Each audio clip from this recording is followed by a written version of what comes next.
FDI चालू किया था, हमने पहले पढ़ा एलिजिबल इन्वेस्टर्स, इन्वेस्टी, फिर कुछ प्रोहिबिटेड सेक्टर्स, किस टाइप के इंस्ट्रूमेंट्स होते हैं, तो डेट और नॉन डेट इंस्ट्रूमेंट्स।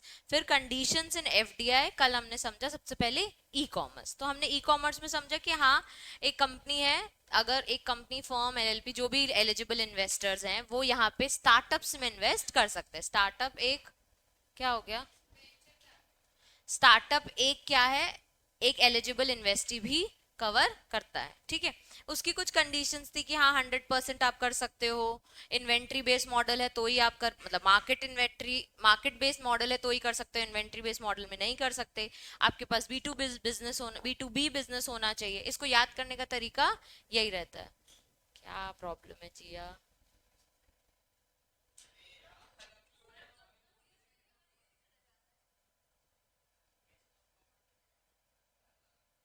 चलो, मार्केट प्लेस आपका इलेक्ट्रॉनिकली पेमेंट मेथड भी देता हो, आपको कॉल सेंटर वाली सर्विस भी देता हो, तो ये हम आपको कहेंगे कि आप परमिटेड हो, ठीक है, आप 100% इन्वेस्टमेंट एंड ऑटोमेटिक रूट के थ्रू कर सकते हो, ठीक है। अब FDI in single brand product retail trading, ठीक है, एक सिंगल ब्रांड है ये, उसमें भी एफडीआई ला सकते हैं। तो एक पर्सन है जो एक ही सिंगल ब्रांड चलाता है, ठीक है, मतलब कि ब्रांड कौन सा बोले, जैसे हम कल सोनी, शुगर, चलो शुगर मेकअप ब्रांड है, ठीक है। तो अब ये जो प्रोडक्ट्स बनाता है इसके लिए हम कह रहे हैं कि आपको 49% का एफडीआई लेना अलाउड है, मतलब हम किसी को भी फॉरेनर को 49 के ऊपर हम अबव नहीं दे रहे हैं, ठीक है। कितना अलाउ कर रहे हैं सिंगल ब्रांड प्रोडक्ट में? 49% FDI is allowed under automatic. अगर आपको बियॉन्ड 49 चाहिए तो आप क्या करो, गवर्नमेंट की अप्रूवल ले लो, ठीक है। तो अगर आपको इंडिया में कोई ब्रांड स्टार्ट करना है, ठीक है, तो और वो सिंगल प्रोडक्ट ब्रांड है, तो 49% आपकी, बाकी सारी इंडियन की। अगर आपको 49 से अबव अपनी होल्डिंग चाहिए, अबव इन्वेस्टमेंट चाहिए, तो आपको क्या करना है, गवर्नमेंट से अप्रूवल लेना। FDI in single product यानी retail trading is aimed of attracting investment in production, marketing, improving the availability of such goods or consumers, encouraging increased source of goods। मैंने कल भी बताया था कि हम क्यों अलाउ करते हैं एफडीआई, हम क्यों अलाउ करते हैं कि कंट्री में आओ एफडीआई करो, हम चाहते हैं कि हमें इंपोर्ट कम करना पड़े।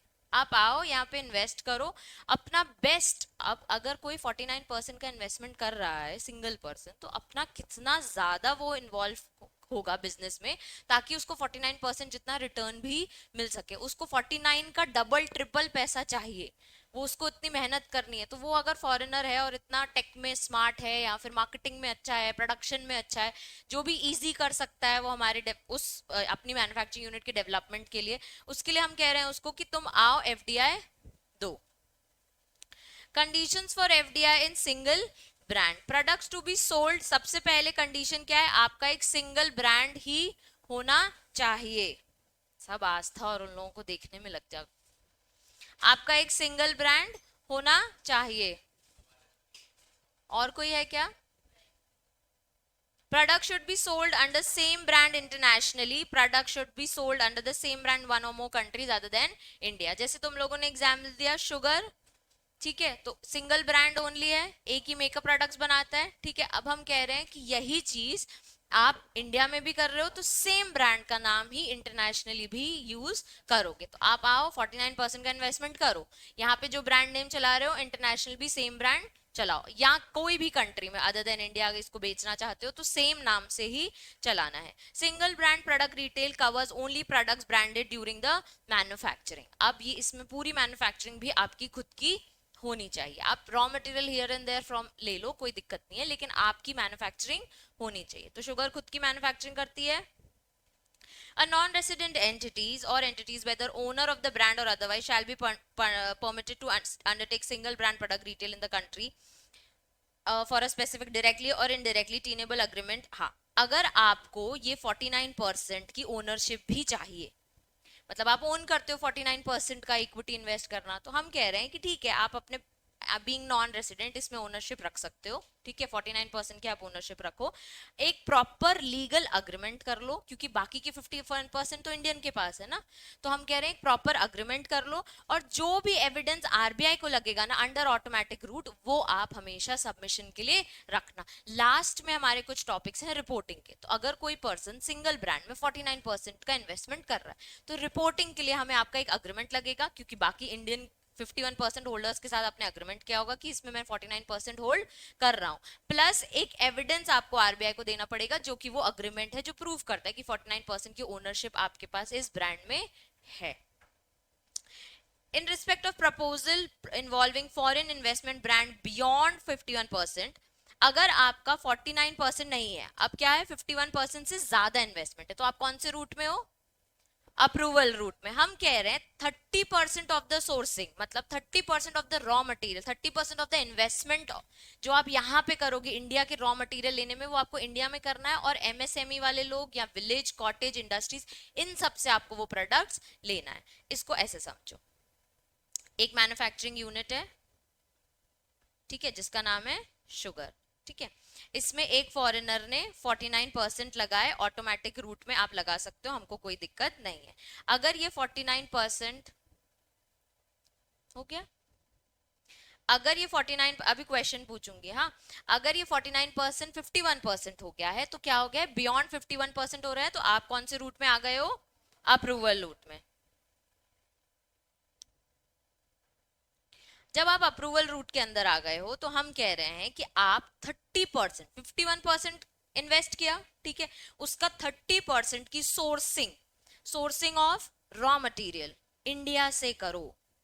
ठीक है, बाहर पैसा मत लगाओ. एक तो बाहर से पैसा ला रहे हो, उसके बाद बाहर ही पैसा दे रहे हो कि इंपोर्ट करके रॉ मटेरियल लेके आते हैं. नहीं, हमारे विलेज में मिलता है वो सामान. हमारे एमएसएमई क्या होते हैं?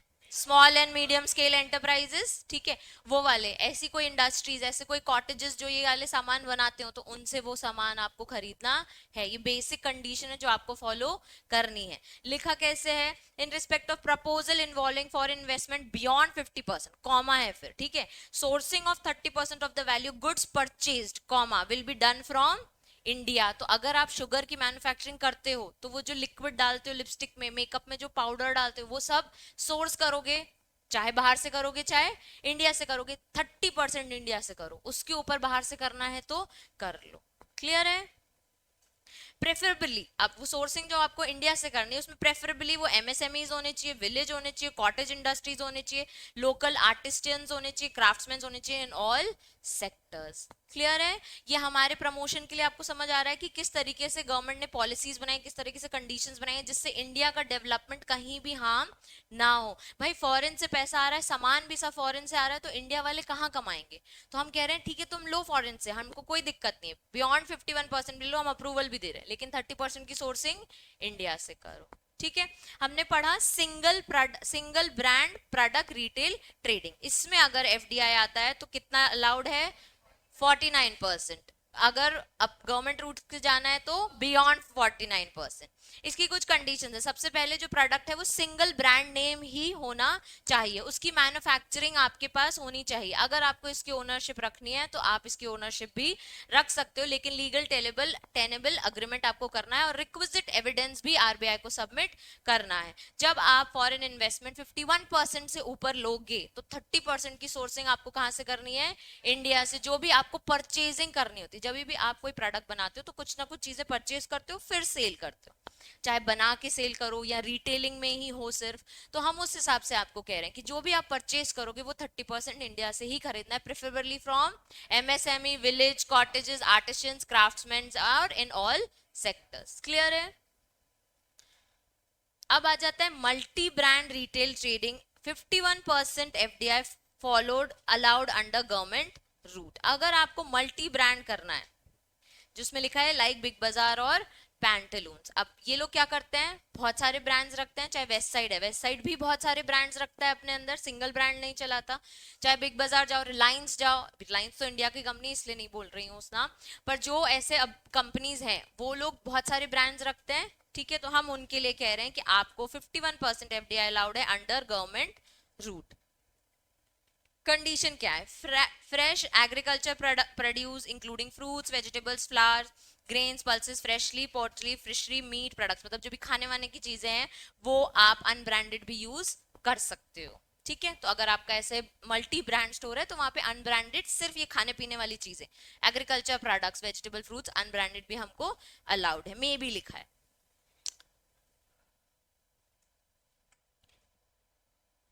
ठीक है, minimum amount to be brought in as FDI by foreign investor US dollar कितना होना चाहिए 100 मिलियन। अब ध्यान से सुनना, मिनिमम अमाउंट कितना बोला 100 मिलियन। अब वो कह रहा है एटलीस्ट 50%, जो आपने फर्स्ट ट्रांच में मिनिमम अमाउंट था ना, तो आपका जितना भी अमाउंट है, तो मिनिमम अगर 100 मिलियन है, यूएस डॉलर 100 मिलियन है, इसका 50% आपको कंपनी के इंफ्रास्ट्रक्चर में लगाना है, मतलब कैपिटल एक्सपेंडिचर करना है 50%।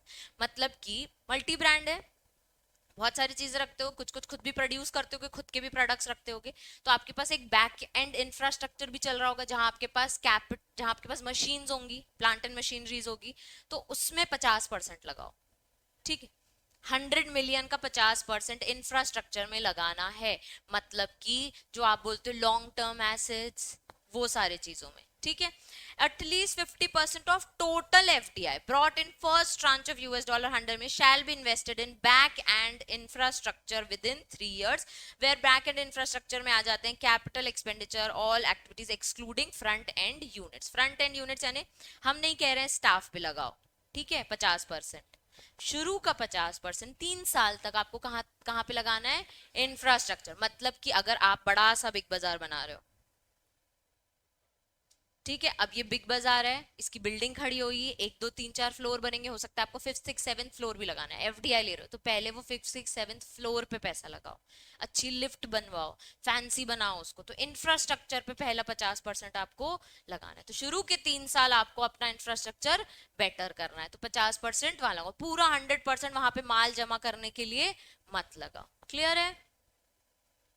At least 30% of the value procurement of manufactured process produce purchase shall be sources from India, MSME, and total investment in plant and machinery not exceeding 2 million। ये कह रहा है, पहली बात ध्यान से सुनना, 100 मिलियन मिनिमम मंगा सकते हो, उसके बाद इसी 100 मिलियन का 50% इंफ्रास्ट्रक्चर में लगाओ।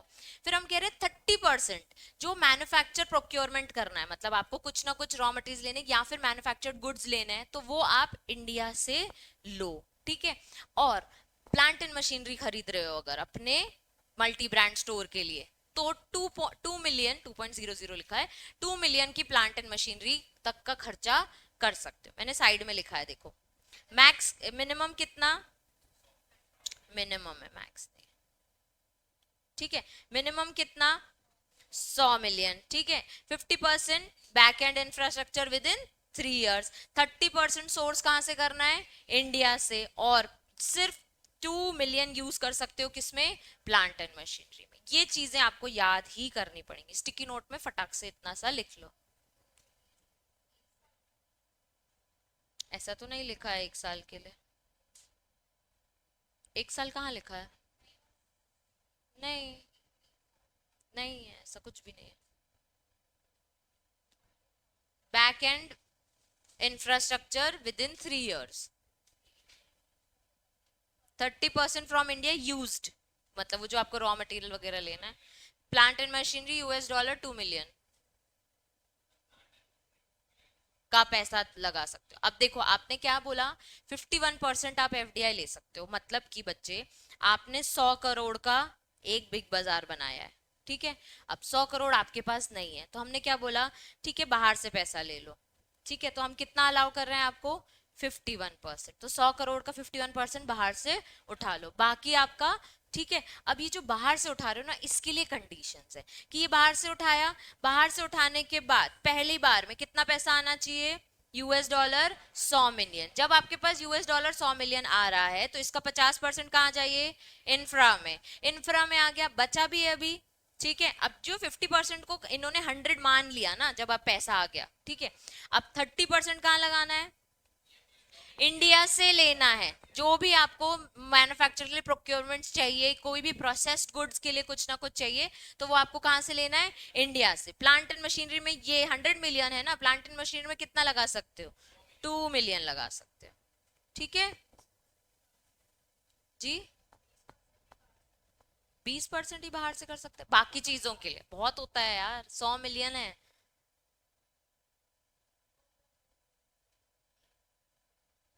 Minimum US dollar 100 million, 50% in back end infrastructure within 3 years, 30% India से सामान लेना है, ठीक है। और plant and machinery, raw material समझ, ठीक है। जितने भी मैन्युफैक्चर्ड और प्रोसेस प्रोडक्ट्स होंगे, यानी कि आपके बिग बाजार में दूध पनीर और ये सब रख रहा है, तो ये बाहर से मत लेके आओ, ये हमारे इंडिया से लो, ठीक है। तो अमूल इसलिए हर जगह मिलता है। Retail sales outlets may be set up only in cities with population of more than 10 lakhs। पहले हमारे यहाँ बिग बाजार था क्या?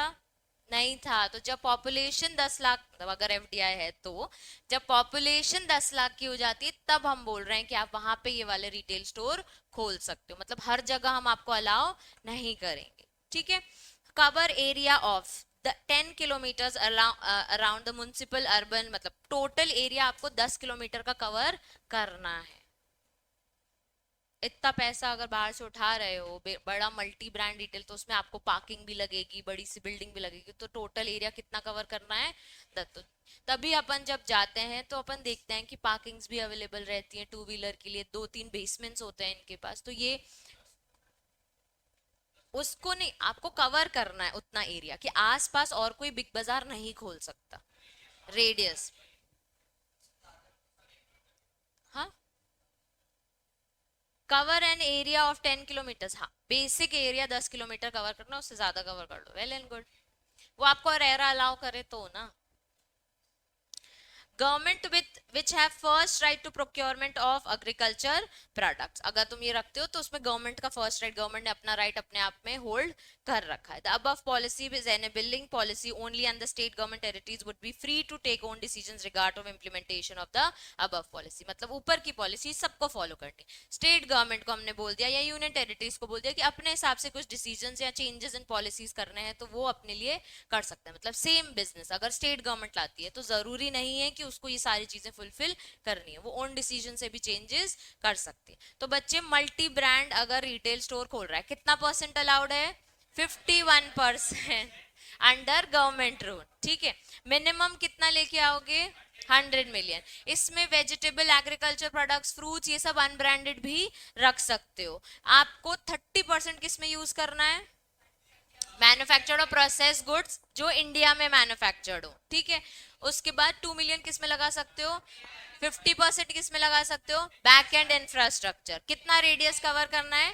10 किलोमीटर्स का, और पॉपुलेशन 10 लाख की होगी, वहीं पे ही आपको ये स्टैब्लिश करना है, ठीक है। हाँ, FDI asset reconstruction companies maximum होगी तो कैसे चलेगा भाई। FDI and asset reconstruction company, ये समझते हो? एसेट रिकंस्ट्रक्शन कंपनीज बैंक के लिए एनपीएस बन गए। एनपीएस यानी नॉन परफॉर्मिंग एसेट्स, ठीक है।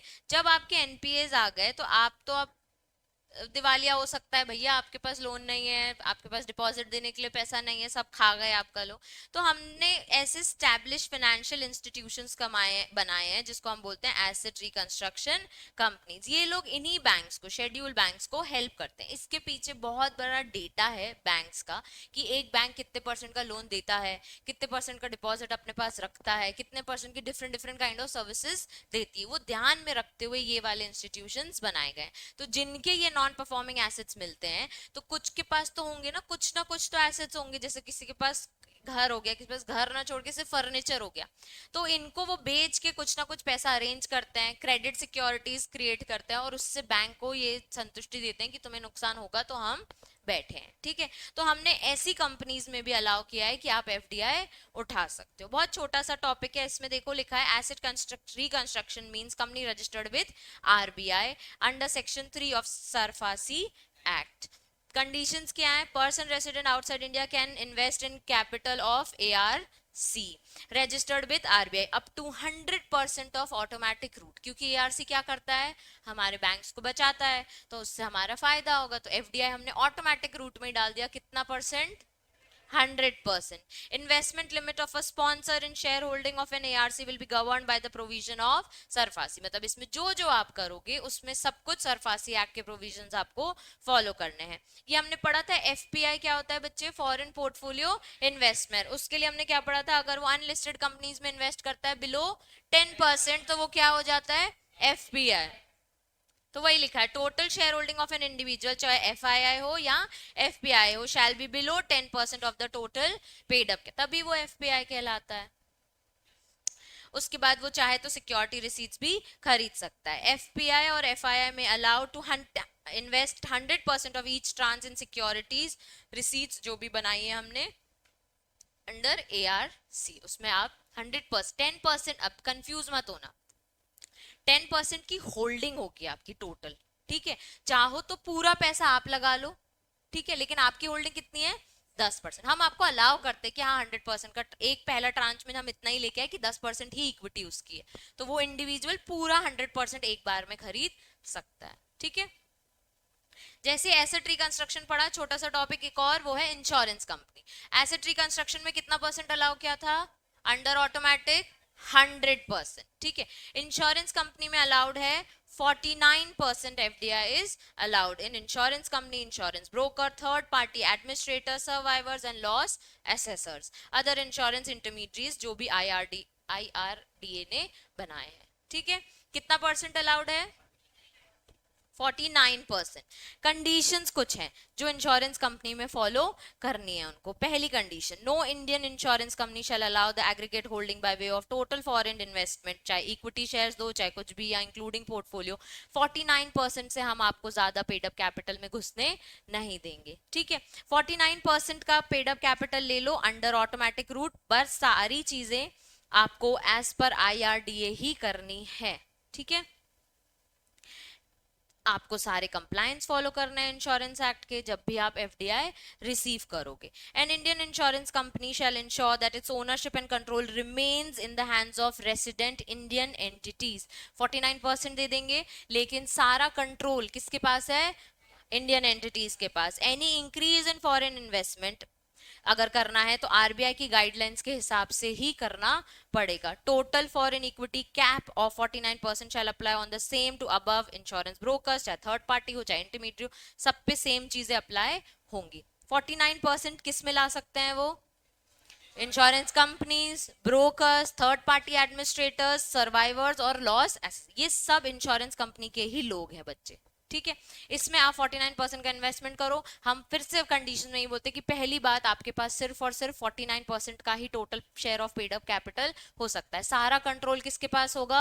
रेसिडेंट इंडियन एंटिटीज के पास. आपको हर बार IRDA के कंप्लायंसेस करने पड़ेंगे. आरबीआई जो जो इंस्ट्रक्शंस देगा वो भी फॉलो करना है. इंश्योरेंस एक्ट में जो जो लिखा है वो भी फॉलो करना है. इसके अलावा सेम परसेंटेज ब्रोकर्स के लिए भी है, थर्ड पार्टी एडमिनिस्ट्रेटर्स के लिए भी है, लॉस एसेसर्स के लिए भी सेम परसेंटेज है. ठीक है, type of instruments for FDI जैसे हमने पढ़ा था नॉन डेट और डेट इंस्ट्रूमेंट्स. ये लोग कह रहे हैं कि इंडियन कंपनीज इक्विटी शेयर भी इशू कर सकती है, डिबेंचर्स भी इशू कर सकती है, प्रेफरेंस शेयर्स भी इशू करती है, सब्जेक्ट टू प्राइसिंग और ये गाइडलाइंस और वैल्यूएशन नॉर्म्स जैसा फेमा में दिया है. तो जब भी आप इक्विटी शेयर्स इशू करोगे तो आपको अपनी कंपनी की वैल्यूएशन रिपोर्ट भी निकालनी पड़ेगी कि आज की डेट में मेरी इक्विटी की कितनी वैल्यू है, तो वो आपको सबमिशन के लिए लगती है. अब एक इक्विटी इशू करो, किस प्राइस पे इशू करोगे वो गाइडलाइंस होंगी. तो जनरली बेसिक गाइडलाइन ये होती है कि जब भी आप इंडिया को 10 रुपए में एक शेयर देते हो, ठीक है, इंडियन पर्सन को, तो अब्रॉड वाले को भी 10 में दो या फिर 100 में दो, लेकिन 10 से कम में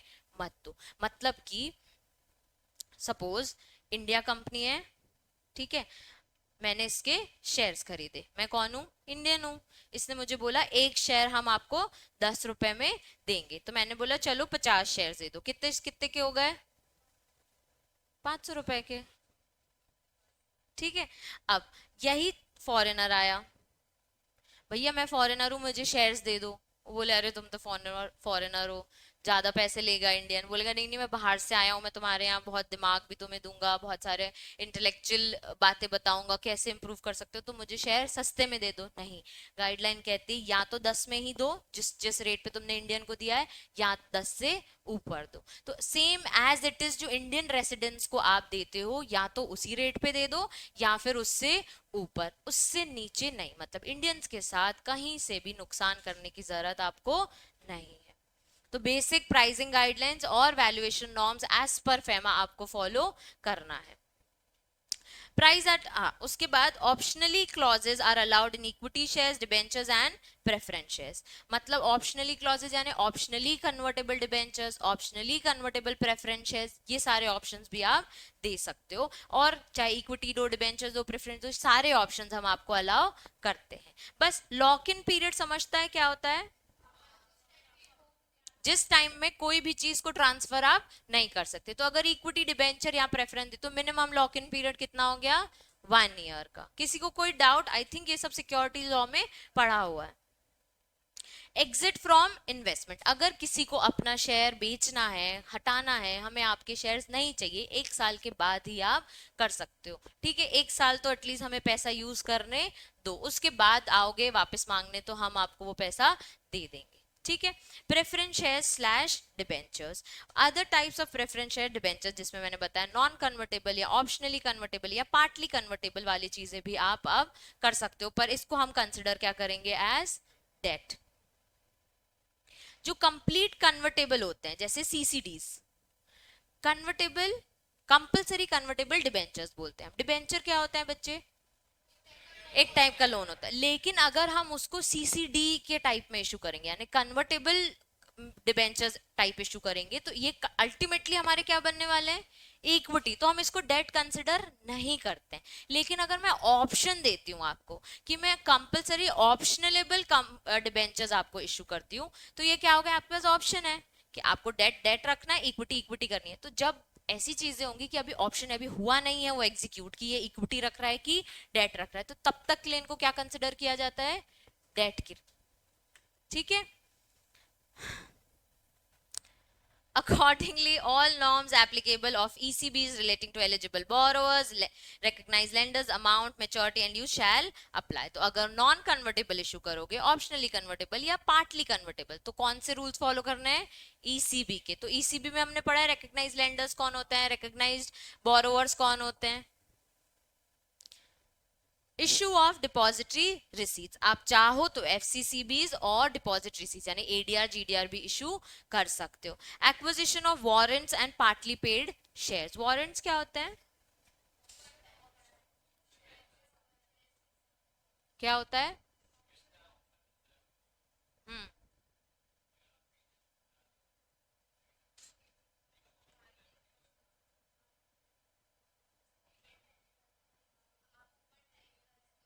हम्म सब अपना अपना अलग अलग बताओ। हाँ, क्या होता है नौपर? वारंट क्या होता है? ऑप्शन होता है। क्या ऑप्शन होता है? क्या होता है वारंट श्रेयांश? वो जो जो सुन लिया वो सब मिक्स करके बोल देते हैं, नहीं तो हम तो सो रहे थे।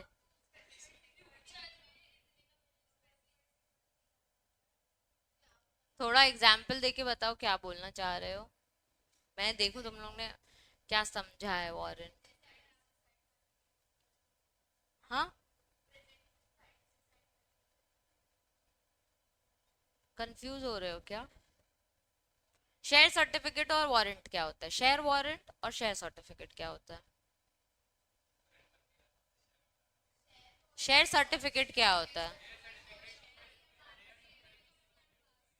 शेयर सब्सक्राइब किया, उसके बदले सर्टिफिकेट मिल गया। ठीक है, अब ये शेयर सर्टिफिकेट आपने यही शेयर जितना आपको मिला है वो अपने ट्रांसफर करते गए। ठीक है, आप रख नहीं रहे हो इसको, आप आगे आगे ट्रांसफर करते जा रहे हो, तो हर बार शेयर सर्टिफिकेट इशू होगा क्या? शेयर वारंट कहलाएगा वो। ठीक है, एक ये चीज है। बाकी जो तुम लोग एक चीज समझे हो कि सिक्योरिटीज के साथ में मिलता है, एक तरीके का कूपन होता है, वो डिफरेंट टाइप ऑफ सिक्योरिटीज में कवर होता है। ठीक है। हम कह रहे हैं कि आप चाहो तो वारंट्स भी अक्वायर कर सकते हो और पार्टली पेड ऑफ शेयर्स भी, ये जब ट्रांसफर ऑफ शेयर्स होता है ना तब आता है, ठीक है। और ये बात सही है कि आधी पेमेंट अभी और आधी पेमेंट बाद, तब भी उसको वारंट क्रिएट किया जाता है, क्योंकि जब पूरी पेमेंट कर दोगे तब हम आपको सर्टिफिकेट इश्यू करते हैं, ठीक है। बस इतना बताया कि हम ये भी इश्यू कर सकते हैं to person resident outside India. Issue of foreign currency convertible bonds और डिपॉजिटरीज, मैंने तुमको समझाया था फॉरेन करेंसी कन्वर्टेबल बॉन्ड्स क्या होते हैं, यहाँ पे एक्शनेबल बॉन्ड्स नहीं है। फॉरेन करेंसी कन्वर्टेबल बॉन्ड्स क्या होते हैं?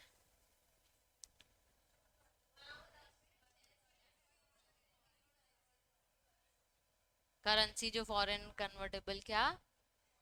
ऐसे तो बहुत जोर जोर से चिल्लाते हो, जब अभी कुछ और पूछ लो। कितने परसेंट का एफडीआई अलाउड है तो जोर से चिल्लाएंगे सब। इक्विटी में, ठीक है। हमने अपनी कंपनी को बोला कि हमें पैसा चाहिए, ठीक है। तो वो बोल रहे ठीक है हम आपको पैसा देते हैं, आप हमें क्या दोगे इसके बदले? हम ना आपको ऑप्शन देते हैं कि हम अभी आप हमको एज बॉन्ड दे दो, अभी आप एज लोन दे दो, और हम इसे कन्वर्ट करके देंगे आपको इक्विटी में। मतलब आपके दो दो फायदे, एक तो आप हमें लोन दोगे, ठीक है। तो अभी तो ठीक है, बाद में हम आपको इसके बदले क्या देंगे? ओनरशिप देंगे, फ्यू परसेंटेज की, depending on what amount you have paid under bond, ठीक है। ऐसी होते हैं डिपॉजिटरी रिसीट्स। डिपॉजिटरी रिसीट्स यानी एडीआर या जीडीआर। हम अपनी कंपनी के शेयर्स आपको एक ऐसे सर्टिफिकेट में देंगे जिसका नाम होगा एडीआर या फिर जीडीआर। तो इसमें आप हमारी कंपनी के क्या होल्ड कर रहे हो? ओनरशिप होल्ड कर रहे हो। अगर आप एफसीसीबीज या डीआर इश्यू करते हो तो बच्चे मेरे साथ, ये बहुत बड़ा रूल है वो याद कर लो। Issued in accordance with the scheme for issue of FCCBs and ordinary share. सबसे पहले कौन सी स्कीम का नाम क्या है? Scheme for issue of FCCBs and ordinary shares through depository receipt mechanism scheme। ये ऐसा क्यों लिखा है टू डिपॉजिटरी रिसीट्स मैकेनिज्म? तुमको एडीआर जीडीआर का पूरा प्रोसेस पता होगा ना?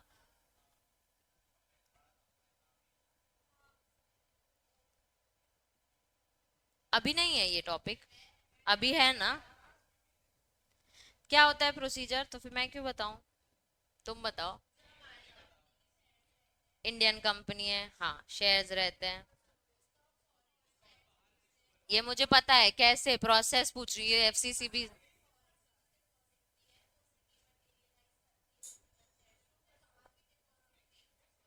ये सब डीमैट में ही होता है, फिजिकल शेयर्स में नहीं होते एडीआर जीडीआर।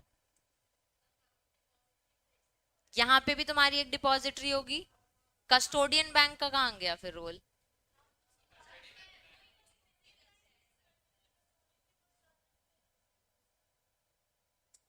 नहीं पढ़ा है? पिक्की मैम ने पढ़ाया होगा ना, अटेंड नहीं किया। क्या होता है आदर्श?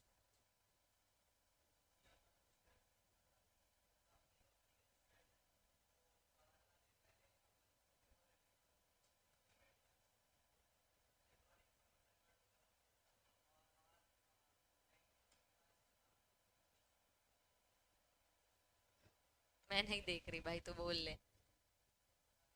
मैं, तुम लोग कोई भी सब्जेक्ट नहीं पढ़ते क्या अच्छे से? भूल जाते हो यहाँ तो, है ना? कब है टेस्ट? इस चैप्टर का हो गया है?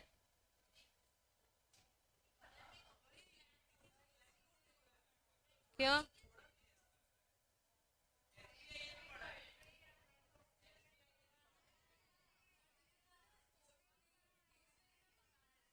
हाँ, तुमको कोर्स में डिटेल में, वैसे भी प्रोफेशनल में है इसका पूरा प्रोसीजर, लेकिन जनरली ये बचपन की ही बातें हैं। वही बचपन की ही बातें हैं तुम्हारे, बचपन ही तो तुम लोग तारक मेहता देखते। हाँ,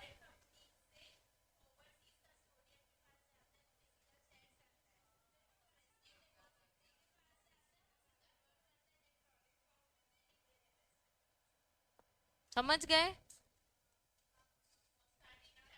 पहली बात, ये इंडियन इन्वेस्टर की बात नहीं, ये फॉरेन इन्वेस्टर, ये जो इसने बताया वो आईडीआर का बताया, ठीक है। सेम चीज है एडीआर और जीडीआर। अगर हमने क्या किया, ये इंडियन कंपनी है, ये गई एक कस्टोडियन बैंक के पास, डायरेक्टली डिपॉजिटरी के पास नहीं जाते हैं, ये एक बैंक के पास जाते हैं कि सर हमें क्या करना है, एडीआर जीडीआर इशू करना है। वो चला जाता है डिपॉजिटरी के पास कि इसको कंपनी के नाम पे एडीआर जीडीआर का बना दो। ठीक है, तो यहाँ पे अभी अंडरलाइंग इंडियन इक्विटी ही है। अब ये डिपॉजिटरी के पास बाहर के कस्टोडियन बैंक का कांटेक्ट होता है। ठीक है, इसके बाद यहाँ के डिपॉजिटरी के पास जाता है और उसके बाद शेयर्स इशू हो जाते हैं। ऐसा एक लंबा सा प्रोसेस है जिसमें कस्टोडियन बैंक और डिपॉजिट दोनों इन्वॉल्व है, एक इंडियन के और एक अब्रॉड के। और यहाँ से हम अब डायरेक्टली कंपनी ये नहीं इशू कर सकती, उसके बीच में दो चार लोग हैं, वो प्रोसेस बस पूछ रही थी।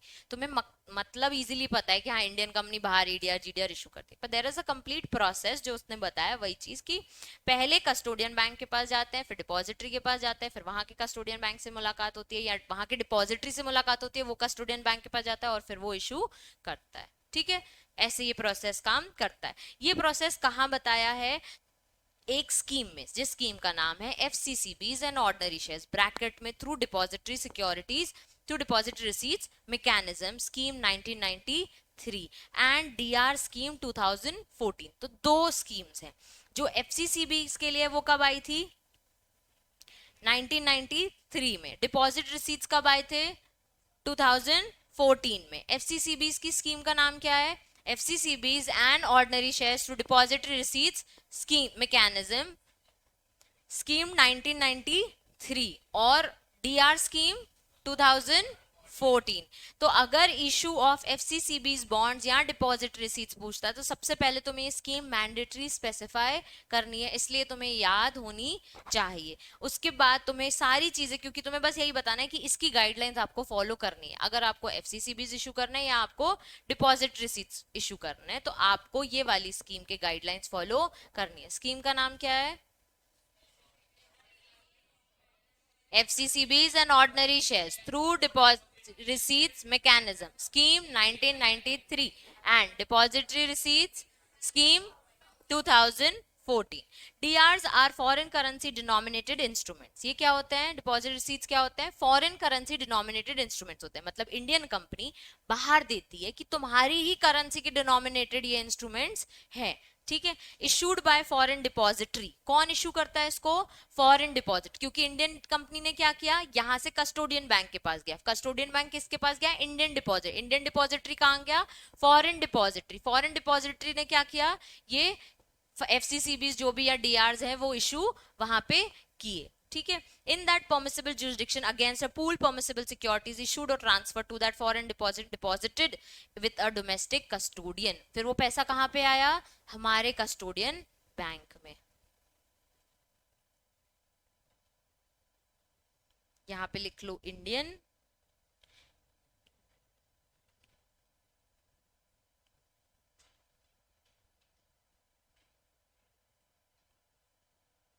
इंडियन कंपनी ने क्या किया, सबसे पहले शेयर्स बनाया, कस्टोडियन बैंक के पास गया, कस्टोडियन बैंक डिपॉजिटरी के पास गया, इंडियन डिपॉजिटरी फॉरेन डिपॉजिटरी के पास गया, जिसने फॉरेन करेंसी ये डिपॉजिटरी रिसीट्स क्रिएट किए जिनको नाम दिया एडीआर जीडीआर, और एडीआर जीडीआर उसने वहां पे इशू कर दिए। तो ये कहाँ है, फॉरेन में। फॉरेन डिपॉजिटरी इसे इशू करती है किसके नाम पे, इंडिया के नाम पे। तो इन लोगों को ये बस पता होता है कि हाँ हम इंडिया के शेयर्स खरीद रहे, लेकिन वो खरीद किससे रहे हैं, फॉरेन डिपॉजिटरी से। अब ये foreign depository custodian, domestic custodian bank को पैसा दे देता है। ठीक है, लिखना है क्या ये,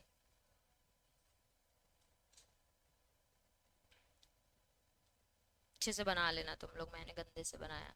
एडीआर जीडीआर है, इंडियन कंपनी है, कस्टोडियन बैंक है, जिसको डी आगे लिख दो, डोमेस्टिक कस्टोडियन बैंक। और ये इंडियन डिपॉजिटरी, फिर फॉरेन डिपॉजिटरी के पास गया।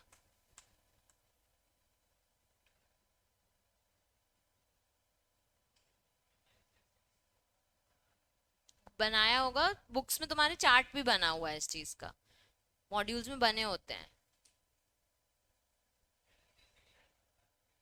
अभी टेंशन मत लो, जैसे ही खत्म होगा ना मार्च अप्रैल, पूरा रिवीजन चालू होगा, सब रिकॉल हो जाएगा, सब रिवाइज हो जाएगा। अभी तुम्हारे साथ क्या चल रहा है कि जो तुम क्लास में पढ़ रहे हो वो तुम घर जाके रिवाइज कर रहे हो, तुम पुराना रिवाइज नहीं कर, तो जितना याद है तुम उतना बता पाते, तो इसमें तुम्हारी कोई गलती नहीं है।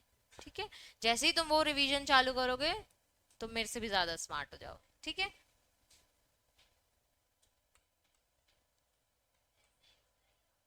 ऐसा ही होता है, नहीं होता टाइम, यहाँ से कितने बजे फ्री होते हैं अपन? तो फिर कैसे होगा, जाके 6-7 बजे पढ़ने बैठेंगे तो उसके बाद तो हमारे पास सिर्फ यही पढ़ने का टाइम है कि आज क्या पढ़ा या कल टेस्ट है तो सिर्फ वो पढ़ लेते हैं। और जो बच्चे हॉस्टल में रहते हैं उनके पास तो और भी काम होते हैं करने के लिए। सिर्फ तुम वो एक्सेप्शनल केस हो हमारे पास।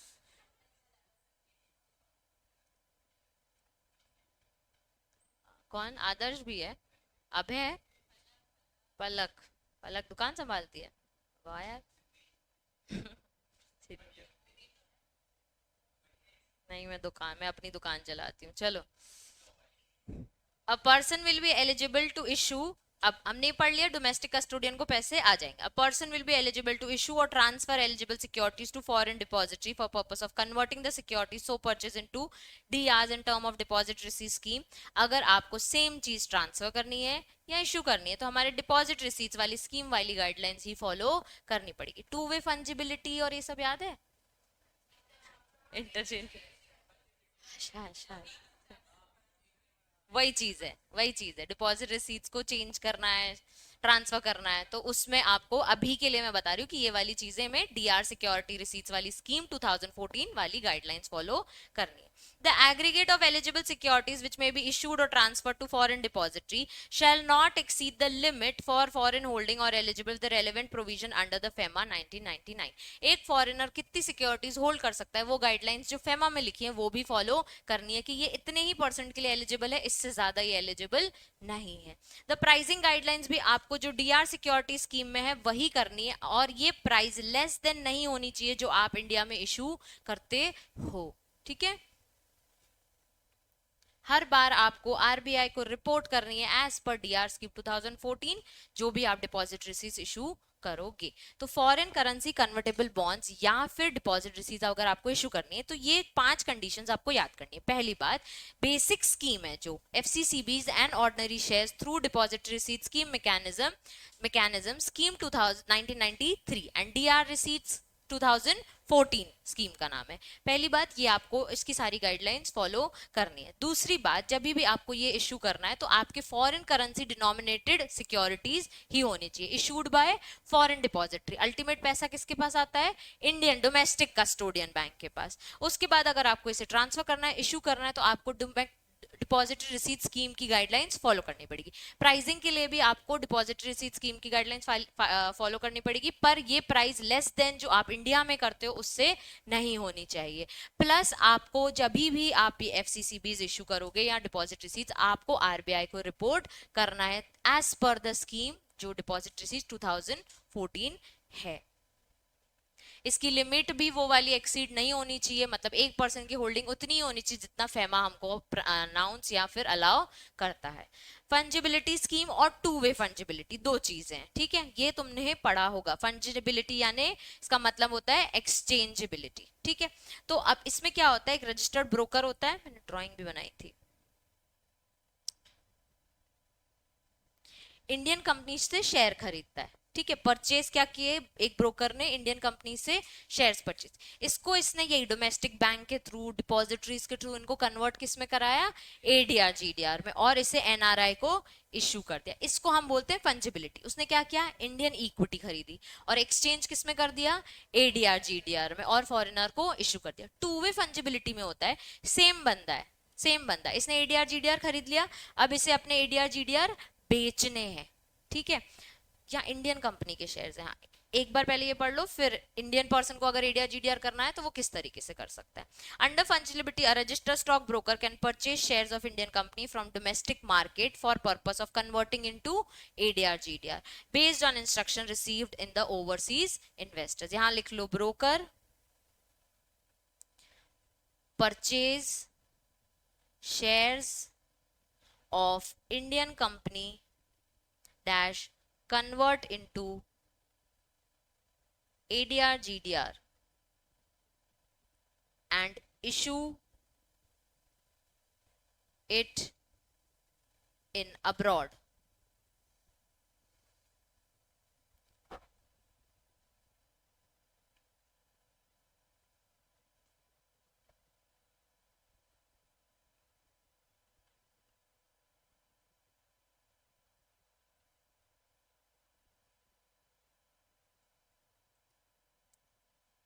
टू वे फंजिबिलिटी में क्या होता है, यही एनआरआई बंदा है, इसने क्या अभी होल्ड कर रहा है, ये एडीआर जीडीआर, अब ये क्या बोल रहा है, ये वापस ले लो, इसको मेरे को बेच दो, इंडियन सिक्योरिटीज इंडियन शेयर्स में इसको बेच दो, कन्वर्ट कर लो, ब्रोकर को कहते तुम कन्वर्ट कर लो और इंडिया में जाके शेयर मार्केट में, स्टॉक मार्केट में से बेच दो और मुझे मेरे पैसे दे दो। अब ये जब इंडिया में आए तो ब्रोकर ने इसको क्या बनाया, इंडियन सिक्योरिटीज, ठीक है, इंडियन सिक्योरिटीज बनाया, फिर से ब्रोकर क्या कर सकता है, वापस इंडियन सिक्योरिटीज खरीद सकता है और वापस एडीआर जीडीआर इशू कर सकता है। तो ये टू वे फंजिबिलिटी हो गई कि जो डीआर होल्डर है वो क्या बोल रहा है, इसे वापस ले लो, इक्विटी दे दो जिसको देनी है तुमको, मुझे पैसे दे दो, ठीक है। और ब्रोकर क्या करता है फंजिबिलिटी में, इंडियन सिक्योरिटीज खरीदता है और एडीआर जीडीआर इशू करता है। जब ये दोनों वे से होता है कि पहले मैंने डीआर को इंडियन बनाया, अब डी वापस इंडियन सिक्योरिटी से मुझे एडीआर जीडीआर चाहिए, तो ये टू वे फंजिबिलिटी, एक बार दिया और एक बार वापस ले लिया, वापस चाहिए, इंडिया में इन्वेस्ट करना है, नहीं नहीं देयर इज नो, जस्ट पैसे जब रेट बढ़ेंगे तो वापस ले लेंगे, क्योंकि और रेट बढ़ेंगे तो फिर बेच देंगे, ऐसा सब। Under this scheme, a holder of DR could convert his DR into shares and such shares can also be reconverted into DR. आपको अगर आप इंडियन मार्केट स्टॉक मार्केट में खेलते हो तो एक कंपनी के शेयर्स खरीदते हो, बेचते हो, वापस उस कंपनी के शेयर्स खरीद लेते हो, जस्ट बिकॉज उसके रेट स्केल्स हाई लो होते रहते, तो डीआर भी इसी थॉट को दिमाग में रखते हुए डीआर और इंडियन इक्विटी में खेल रहा है, ठीक है। In other words, shares or release can be reconverted by the company into DR for purchase by overseas investor. जब उसको वापस DR चाहिए तो उसको उसने दोबारा क्या कर दिया, डिपॉजिटरी रिसीट्स में कर दिया। इसको हम बोलते हैं two way fungibilities. Under this scheme stock broker India register होना चाहिए सेबी के अंदर, purchase this shares of Indian company from the market for conversion into ADR GDR based on the instruction receive by overseas. तो वापस वो फंजिबिलिटी करेगा, तो इसको हम टू वे फंजिबिलिटी कहते हैं। प्रोसेस दिया हुआ है, देखो एक बार,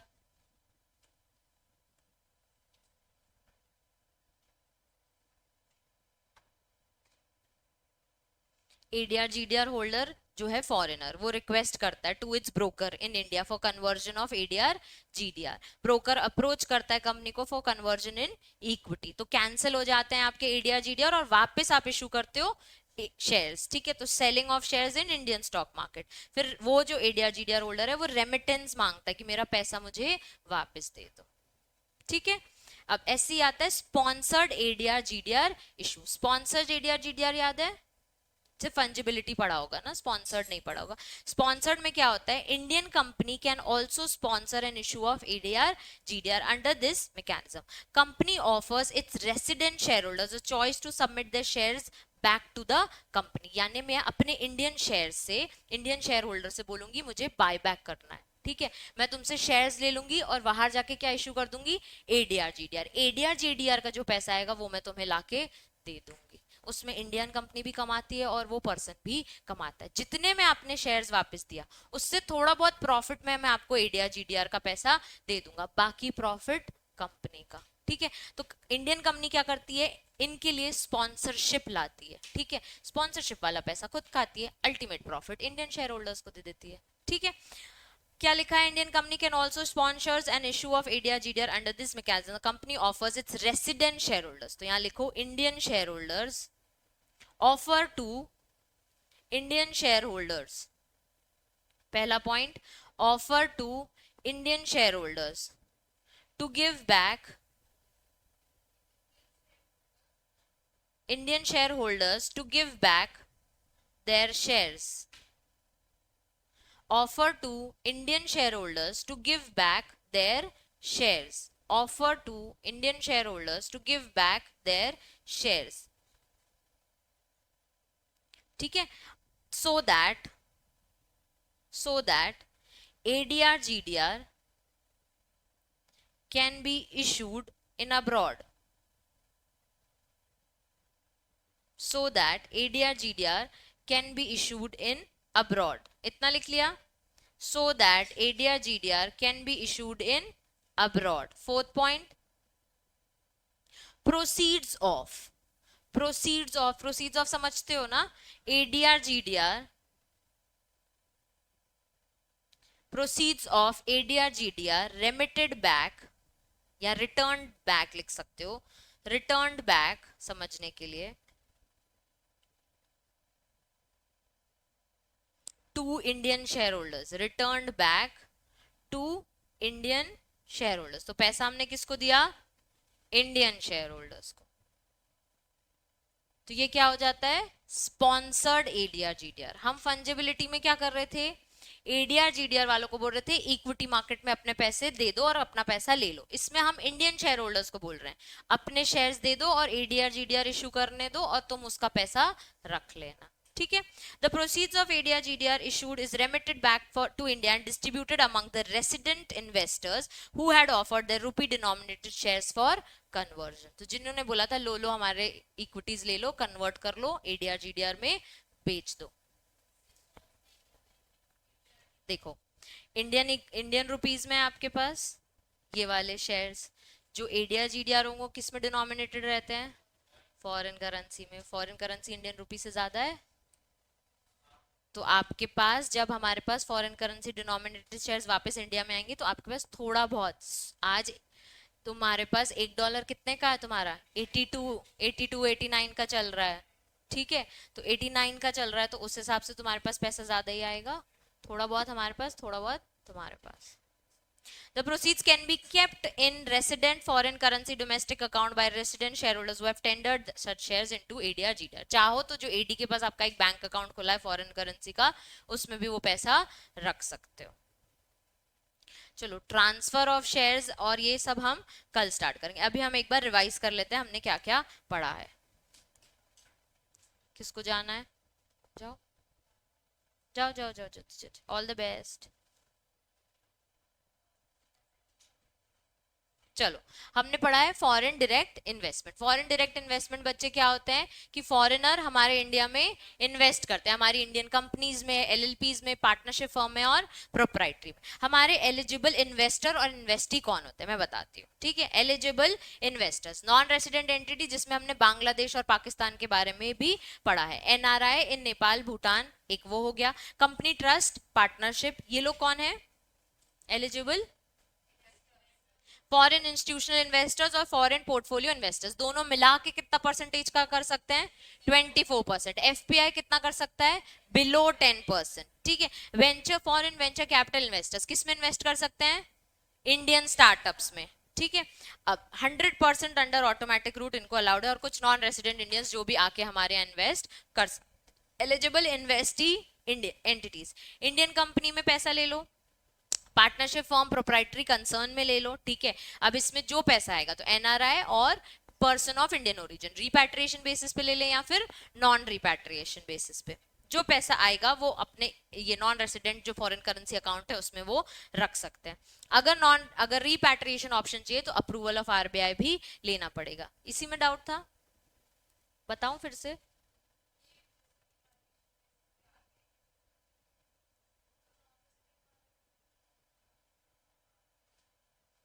कहाँ लिखा है?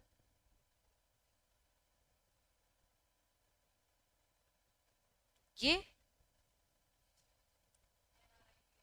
हाँ वो अलग है ना। देखो जब हम एनआरआई और पीआईओआई कर रहे हैं, मतलब नॉन रेसिडेंट और पर्सन ऑफ, अब देख बच्चे, एक होता है सिर्फ नॉन रेसिडेंट और एक होता है non resident India, non resident of India. ठीक है, मतलब जो इंडिया आता जाता रहता है लेकिन उस टाइम के लिए वो नॉन रेसिडेंट है। ठीक है, और पर्सन ऑफ इंडियन ओरिजिन मतलब कहीं ना कहीं इंडिया से जुड़ा हुआ था। इसको अगर नॉन रिपैट्रिएशन बेसिस पे लेना है हमको कोई दिक्कत नहीं है, इसको अगर रिपैट्रिएशन बेसिस पे लेना है तो हम कह रहे हैं अप्रूवल ले लो। ये जो नीचे वाला है वो अदर देन है, अदर देन एनआरआई और पीआईओ है। ठीक है, इसके अलावा लोग मतलब जो कंप्लीटली नॉन रेसिडेंट, जो कंप्लीट फॉरेनर्स हैं, ये नॉर्मल लोग हैं। ठीक है, ये इनका इंडिया से कोई लिंक्ड ही नहीं है, तो इनको हम कह रहे हैं प्रायर अप्रूवल ऑफ आरबीआई लेना है। ठीक है। ट्रस्ट, ट्रस्ट इन्वेस्ट कर सकता है। ठीक है, इन्वेस्ट उठा सकता है। ठीक है, नॉट परमिटेड है other than venture capital fund ही इसमें है। एलएलपीज भी कर सकते हैं लेकिन इसमें कौन करेगा? पीडीआई, पीडीआई के बारे में पढ़ा था एक, प्राइवेट डोमेस्टिक इन्वेस्टर, और 100% जो जो सेक्टर्स में अलाउड है ऑटोमेटिक रूट में उसमें वो कर सकता है। उसके बाद यही एलएलपी किसी और इंडियन एलएलपी में भी जाके इन्वेस्ट कर सकती है अगर इसके पास फॉरेन इन्वेस्टमेंट आ गई है तो। ठीक है, उसके लिए एक कंडीशन और थी।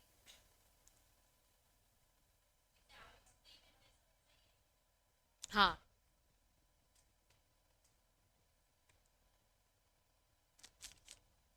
मैंने पूछा कि एक एलएलपी दूसरी एलएलपी में इंडिया में इन्वेस्ट कर सकती है, हाँ कर सकती है, अगर वो फॉरेन एफडीआई उठा चुकी है तो वो भी एक फॉरेनर ही कहलाएगा और वो यहाँ के इंडियन एलएलपीज में भी पैसा लगा सकती है। एफडीआई इन्वेस्टमेंट व्हीकल, तो हाँ जो हमारे रीट है और ऑल्टरनेटिव इन्वेस्टमेंट है, इंफ्रास्ट्रक्चर है, वो लोग यही इनके के रूल्स फॉलो करके जो अपने अपने उनके इनके लिए स्पेशल रूल्स बनाए वो फॉलो करके एफडीआई कर सकते हैं। स्टार्टअप्स में एफडीआई आ सकता है, ठीक है, आपको 25 लाख और मोर तक का इन्वेस्टमेंट करना पड़ेगा इन अ सिंगल ट्रांच। उसके बाद स्टार्टअप सर्टिफिकेट आपके पास होना चाहिए, अगर इससे ऊपर एंड ओवर अबव जाना है तो गवर्नमेंट अप्रूवल लगेगी। जो भी आपको रेमिटेंस चाहिए वो थ्रू नॉर्मल बैंकिंग चैनल से ही करना है। अगर एनआरआई इन्वेस्ट कर रहा है तो नॉन रिपैट्रिएशन बेसिस पे करेगा, ठीक है। बाकी आरबीआई ने जो जो रूल्स प्रिस्क्राइब किए हैं वो आपको फॉलो करना है और उसको रिपोर्टिंग भी करनी है। एंट्री रूट में दो पड़ा, एक ऑटोमेटिक रूट और एक गवर्नमेंट रूट। तो ऑटोमेटिक में तो कुछ नहीं, बिना अप्रूवल के पैसा उठा लो। गवर्नमेंट रूट के लिए कुछ कंडीशन थी,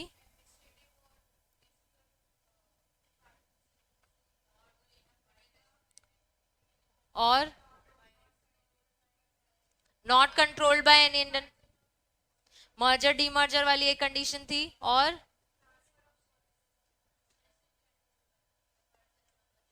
तो ओनरशिप कंट्रोल आपके पास रहना चाहिए या वहां, ठीक है। उसके बाद इन्वेस्टमेंट इंस्ट्रूमेंट्स एंड कंडीशंस और इन्वेस्टमेंट, दो टाइप के इंस्ट्रूमेंट्स पढ़े थे, डेट इंस्ट्रूमेंट्स और non debt instruments. Prohibited sectors कौन से होते हैं?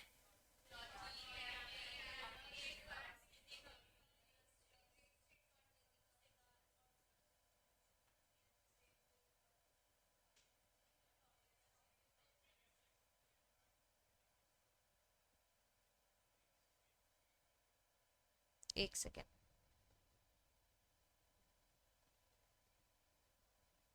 डेट क्या है?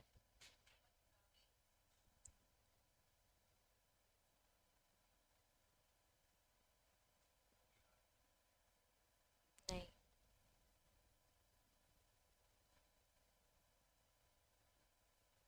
चलो।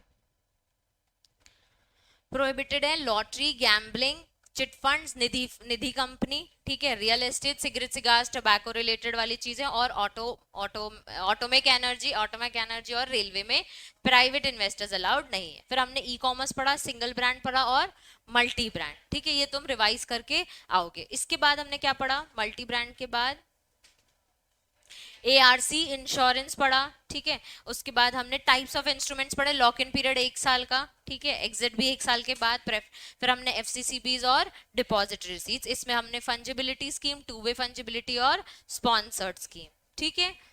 फिर कल बस ट्रांसफर देखेंगे, फिर देखते हैं।